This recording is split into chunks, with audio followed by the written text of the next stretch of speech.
तो बच्चों आज हम देखेंगे 9th स्टैंडर्ड का lesson number 2 work and energy, और उसमें से बहुत इम्पॉर्टेंट जो टॉपिक है वो टॉपिक है वर्क। तो वर्क की पूरी डेफिनेशन और उसके बाद उसकी पूरी की पूरी कंसेप्ट हम क्लियर करेंगे। अभी देखो, work is said to be done when a force applied on an object। जब भी वर्क कब होता है, तो जब भी किसी भी ऑब्जेक्ट के ऊपर हम फोर्स अप्लाइड करते हैं और उसके बाद कॉज डिस्प्लेसमेंट होता है। तो वर्क में दो चीज़ें बहुत इंपॉर्टेंट है, एक है फोर्स और दूसरी चीज़ है डिस्प्लेसमेंट। तो देखो वर्क का मतलब क्या है, वर्क कब डन होता है, जब हम किसी भी ऑब्जेक्ट के ऊपर फोर्स अप्लाइड करते हैं और उसके बाद उस ऑब्जेक्ट का क्या होता है, ऑब्जेक्ट कॉज डिस्प्लेसमेंट। तो डिस्प्लेसमेंट का मतलब ऑब्जेक्ट एक जगह से दूसरी जगह तक जाना। डिस्प्लेसमेंट का मतलब क्या होता है, ऑब्जेक्ट है ना एक जगह से दूसरी जगह तक जाती है, तो उसे हम कहते हैं डिस्प्लेसमेंट। तो देखो अभी सपोज आप देखो एक लड़का है, वो लड़का क्या करता है, चेयर को पुश करता है। तो पुश करना यानी वो उसके ऊपर फोर्स लगाता है। फोर्स लगाने के बाद चेयर एक जगह से दूसरी जगह तक जाती है। इसका मतलब एक जगह से दूसरी जगह तक चेयर जाती है तो वो उसका डिस्प्लेसमेंट है। और लड़का जब पुश करता है तो वो फोर्स लगाता है। तो वर्क का मतलब है फोर्स अप्लाइड। फोर्स किसके अप्लाइड होता है, ऑब्जेक्ट पे अप्लाइड होता है, और cause displacement of the object, उस ऑब्जेक्ट का डिस्प्लेसमेंट होता है। डिस्प्लेसमेंट होता है इसका मतलब क्या, वो ऑब्जेक्ट एक जगह से दूसरे जगह तक जाती है, तो उसे इस कंसेप्ट को हम कहते हैं वर्क। वर्क का मतलब है फोर्स अप्लाइड होता है, किस पे अप्लाइड होता है, ऑब्जेक्ट के ऊपर, फिर उस ऑब्जेक्ट का क्या होता है, डिस्प्लेसमेंट होता है, फिर वो एक जगह से दूसरी जगह तक जाती है। तो देखो वर्क का हम फॉर्मूला भी बना सकते हैं। Point number second, work is equal to, work में दो चीज़ें बहुत इंपॉर्टेंट है, एक चीज़ है फोर्स इनटू दूसरी चीज़ है डिस्प्लेसमेंट। तो ये वर्क का फॉर्मूला भी बन सकता है, work is equal to force into displacement. अभी वर्क है ना वो दो टाइप के रहते हैं, मेंटली वर्क भी होता है और फिजिकल वर्क भी होती है। फिजिकल वर्क अलग है और मेंटली वर्क भी अलग है। तो यहाँ पे देखो मेंटली वर्क, मेंटल वर्क है द गर्ल इज स्टडिंग। कोई भी लड़की जब पढ़ाई करती है ना तो उसका मेंटल वर्क होता है, वो मेंटल वर्क का एग्जाम्पल है। तो वर्क है ना वो दो टाइप में आता है, दो एक्टिविटीज़ में हो सकता है, एक मेंटली वर्क भी होता है और एक फिजिकल वर्क भी होता है। तो यहाँ पे देखो द गर्ल इज स्टडिंग, कोई भी लड़की जब पढ़ती है, कोई भी लड़का जब पढ़ता है तो वो मेंटली वर्क होता है।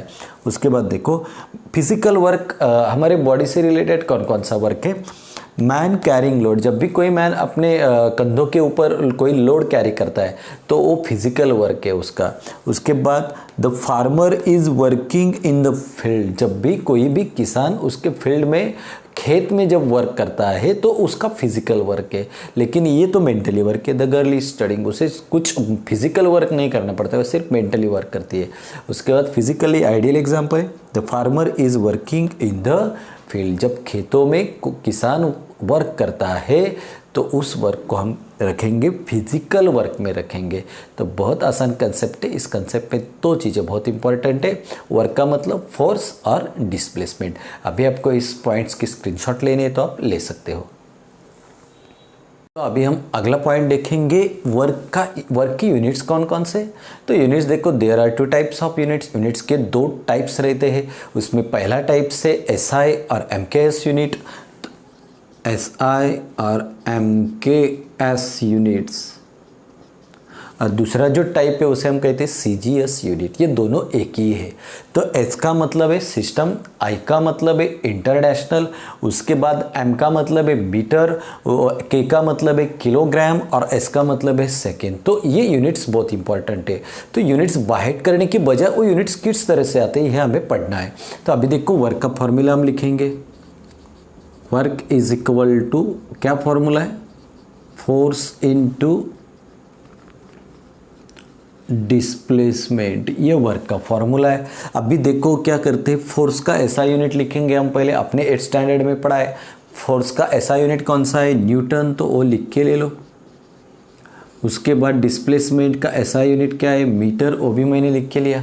तो फोर्स का ऐसा यूनिट है न्यूटन, डिस्प्लेसमेंट का ऐसा यूनिट है मीटर, वो लिख के लेना है। अब ये दोनों यूनिट्स मिल जाएंगे, तो इन दोनों जब मिलते हैं तो होता है जूल। तो इसका मतलब वर्क का ऐसा यूनिट क्या है, जूल। क्या है वर्क का ऐसा यूनिट, जूल है। तो ये आपको ध्यान में लेना है। आपको सवाल पूछा जाएगा वर्क का एसआई और एमकेएस यूनिट कौन सा है, तो वर्क का यूनिट कौन है, जूल। ए एसआई और एमकेएस यूनिट है। तो देखो 1 joule is equal to 1 newton into 1 metre. तो ये भी हम लिख सकते हैं। तो वर्क का ऐसा यूनिट है जूल।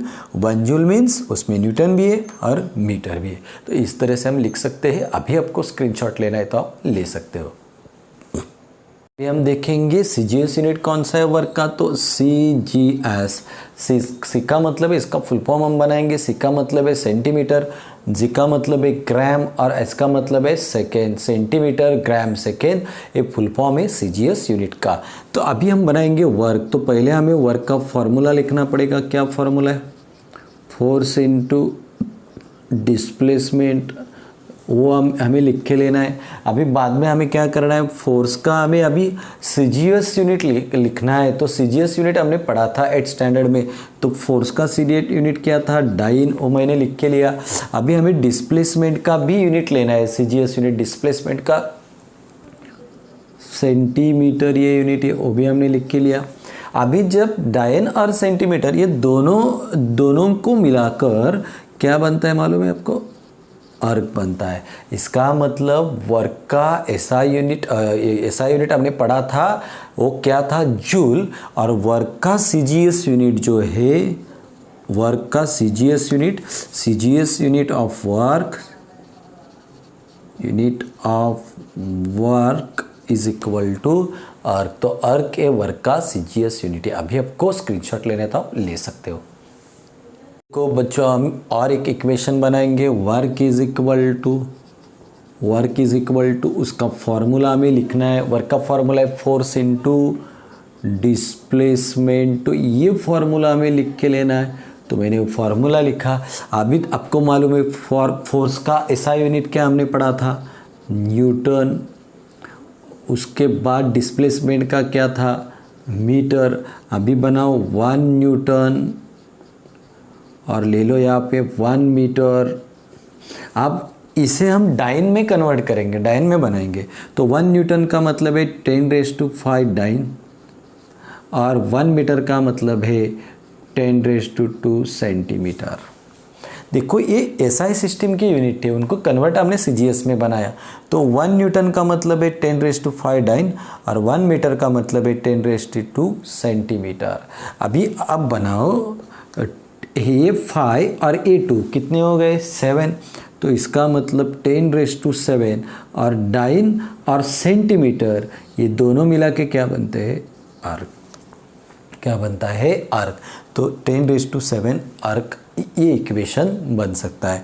तो इस तरह से work is equal to force into displacement हमने बनाया। न्यूटन, डिस्प्लेस फोर्स का ऐसा यूनिट न्यूटन, डिस्प्लेसमेंट का मीटर। 1 न्यूटन 1 मीटर, 1 न्यूटन मतलब 10⁵5 डाइन और 1 मीटर का मतलब 10⁵2 सेंटीमीटर है। अभी 5 और 2 कितने हो गए, 7 और डाइन और सेंटीमीटर मिलाकर क्या बन गया, अर्क बन गया। तो इस तरह से हम बना सकते हैं। तो ये वैल्यू थी 1 जूल। तो इस तरह से 1 जूल की वैल्यू कितनी है, 10⁵7 अर्क। तो इस तरह से ये सब यूनिट्स थे वर्क के। अभी आपको स्क्रीनशॉट लेने तो आप ले सकते हो। टॉपिक के वर्क के कौन कौन से टाइप होते हैं, तो ये हम देखेंगे। Work, there are 3 parts and 3 types of the work. तो वर्क का पहला टाइप है वो है पॉजिटिव वर्क, दूसरा टाइप है वो है निगेटिव वर्क और लास्ट का जो तीसरा टाइप है वो है zero work. So there are 3 types of the work के 3 टाइप्स होते हैं। पहला टाइप्स कौन सा है, जो पॉजिटिव वर्क, दूसरा टाइप कौन सा है, निगेटिव वर्क और थर्ड जो टाइप है उसे हम कहते हैं जीरो वर्क। तो अभी हम पॉजिटिव वर्क की जो कंसेप्ट है वो कंसेप्ट क्लियर करेंगे। तो पॉजिटिव वर्क की डिफाइन क्या है वो देखेंगे, उसके बाद एग्जांपल देखेंगे। When the force and displacement are in the same direction. जब भी फोर्स और डिस्प्लेसमेंट सेम डायरेक्शन में होती है तो उसको हम कहेंगे पॉजिटिव वर्क। इसका मतलब जब हम कोई किसी भी ऑब्जेक्ट के ऊपर जो फोर्स लगाते हैं उस फोर्स की डायरेक्शन और ऑब्जेक्ट जो डिस्प्लेस होती है उस ऑब्जेक्ट की डायरेक्शन सेम होनी चाहिए, उसे हम कहेंगे पॉजिटिव वर्क। तो एग्जाम्पल इसके बहुत सारे हैं, लेकिन मैंने 3 एग्जाम्पल्स यहाँ पे लिख के रखे हैं। तो देखो एग्जाम्पल नंबर फर्स्ट हम देखेंगे। क्या एग्जाम्पल है? Throwing a stone. तो देखो हमारे हाथ में एक स्टोन होता है तो उसे हम थ्रो कहते हैं, थ्रो लेते हैं। तो थ्रो करने के बाद हम उस स्टोन पे इस तरह से फोर्स लगाते हैं और वो स्टोन भी एक जगह से दूसरे जगह तक जाता है। तो और जिस तरह हम स्टोन को थ्रो करते हैं उसी तरह वो स्टोन है वो भी डिस्प्लेस होता है। तो इसका मतलब होता है इनकी डायरेक्शन सेम है। तो ये इसका एग्जाम्पल है। Pushing the table. देखो टेबल हमारे सामने होता है तो जिस डायरेक्शन में हम टेबल को पुश करेंगे, जहाँ से भी हम फोर्स लगाएंगे, जिस डायरेक्शन से फोर्स लगाएंगे उसी तरफ वो टेबल भी पुश होता है। तो इस तरह से डायरेक्शन सेम है, तो इसलिए हम उसे कहेंगे पॉजिटिव वर्क। मूविंग अ चेयर। जिस डायरेक्शन में हम फोर्स लगाएंगे उसी डायरेक्शन में चेयर भी मूव होती है। हमने जो आगे चेयर को मूव करना है तो हम आगे की तरफ फोर्स लगाते हैं। तो सेम डायरेक्शन होती है किसकी? फोर्स और डिस्प्लेसमेंट की।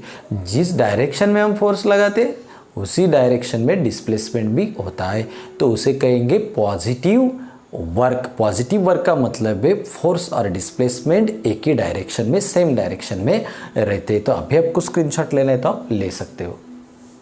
देखेंगे निगेटिव वर्क। निगेटिव वर्क की डिफाइन देखेंगे और उसके बाद उसकी कंसेप्ट को हम क्लियर करेंगे। When the force and displacement are in opposite direction. जब फोर्स और डिस्प्लेसमेंट ये अपोजिट डायरेक्शन में होगा तो उसे हम कहते हैं निगेटिव वर्क। क्या कहते हैं? निगेटिव। तो पॉजिटिव हमने देखा था, पॉजिटिव में फोर्स और डिस्प्लेसमेंट की डायरेक्शन सेम डायरेक्शन होती है, लेकिन यहाँ पे निगेटिव वर्क का मतलब है फोर्स और डिस्प्लेसमेंट की opposite direction is known as the negative work. क्या कहेंगे उसे हम? Negative work. निगेटिव वर्क उसे हम कहते हैं। कब निगेटिव वर्क कहेंगे? जब फोर्स और डिस्प्लेसमेंट की डायरेक्शन अपोजिट होंगी। तो देखो इसका एक एग्जांपल यहाँ पे लिख के रखा है मैंने। The work done by gravitational force जब when we climb on tree. जब हम ट्री पे क्लाइम करते हैं, ट्री पे चढ़ते हैं, तो उस समय चढ़ने की जो हमारी डायरेक्शन है ऊपर की तरफ होती है और अर्थ जो है वो अर्थ अपना ग्रेविटेशनल फोर्स लगाती है वो नीचे की तरफ होती है। तो हम पेड़ पे क्लाइम करने के लिए ऊपर की जगह इस तरह से क्लाइम करते हैं। तो एक सपोज ये स्टीम है किसी भी पेड़ का, या सपोज कीजिए तो ये देखो यहाँ पे ये स्टीम है किसी भी, और ये यहाँ पे हम सपोज एक आदमी है, वो आदमी यहाँ पे चढ़ रहा है पेड़ के ऊपर। तो कैसे होती है डायरेक्शन, ये हमें समझना है। तो ये आदमी ऊपर की डायरेक्शन में चढ़ता है और अर्थ उसे नीचे की डायरेक्शन से ग्रेविटेशनल फोर्स लगाती है। तो देखो अपोजिट डायरेक्शन है, हम ऊपर चढ़ते हैं पेड़ पर और अर्थ अपना ग्रेविटेशनल फोर्स नीचे की ओर लाती है। तो इसका मतलब ये डायरेक्शन है, अपोजिट डायरेक्शन है। तो जब भी अपोजिट डायरेक्शन फोर्स और डिस्प्लेसमेंट में होती है तो उसे हम कहते हैं निगेटिव वर्क। क्या कहते हैं? Negative work. The work done by gravitational force when we climb on tree. तो ये इसका एक आइडियल एग्जांपल है। तो अभी आप स्क्रीनशॉट ले लो। तो अगला जो टाइप है ना वर्क का, वो है जीरो वर्क। तो अभी हमें जीरो वर्क को समझना है। तो देखो उसकी डिफाइन क्या है। When the force and displacement, जब भी फोर्स और displacement are perpendicular to each other, जब फोर्स और डिस्प्लेसमेंट परपेंडिकुलर होते हैं एक दूसरे के लिए तो उसे हम कहते हैं जीरो वर्क। तो ये इसकी आसान डिफाइन है। तो पहले देखो हमने देखी थी पॉजिटिव वर्क, तो उसमें सेम डायरेक्शन होती है दोनों की। उसके बाद हमने देखा निगेटिव वर्क, तो निगेटिव वर्क में क्या होता है? अपोजिट डायरेक्शन होती है। और उसके बाद जीरो वर्क। जीरो वर्क का मतलब है परपेंडिकुलर होते हैं वो एक दूसरे से। अभी देखो इसके एग्जाम्पल देखो। Sit on a chair for hours. कुछ घंटों के लिए हम चेयर पे बैठे रहते हैं, तो इससे कुछ वर्क होगा क्या? कुछ भी वर्क नहीं होने वाला है। तो ये जीरो वर्क का एग्जाम्पल है। If you push a wall, जब हम किसी भी वॉल को पुश करते हैं but it does not move. तो देखो ये वॉल है अभी देखो यहाँ पे देखेंगे ये वॉल है और यहाँ से हम पुश करते तो ये परपेंडिकुलर डायरेक्शन है, तो हम वॉल को पुश करेंगे तो वॉल आगे जाएगी क्या? नहीं जाएगी। इसका मतलब कौन सा वर्क हो गया? Zero work. तो आपको ये सभी कंसेप्ट क्लियर करनी है। देखो 3 टाइप्स रहते हैं वर्क के, positive work, negative work and zero work. अभी स्क्रीनशॉट लेना है तो ले सकते हो।